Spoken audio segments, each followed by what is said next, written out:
物業管理業商會反映，有居民飼養一啲可能帶有危險性嘅動物，為鄰居帶嚟不便。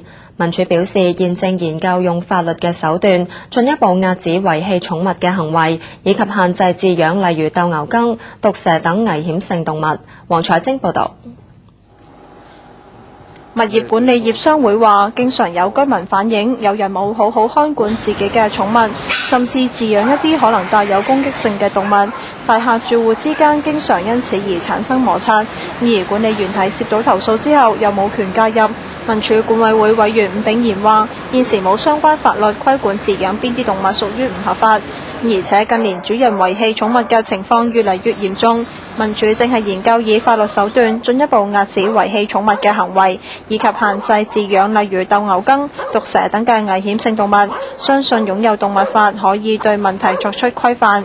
物業管理業商會就話贊成有關法律。即係如果有法例清晰呢個法例嘅時候咧，嗰個我哋作為啲做具體工作嘅人咧，就都即係比較容易去執行咯。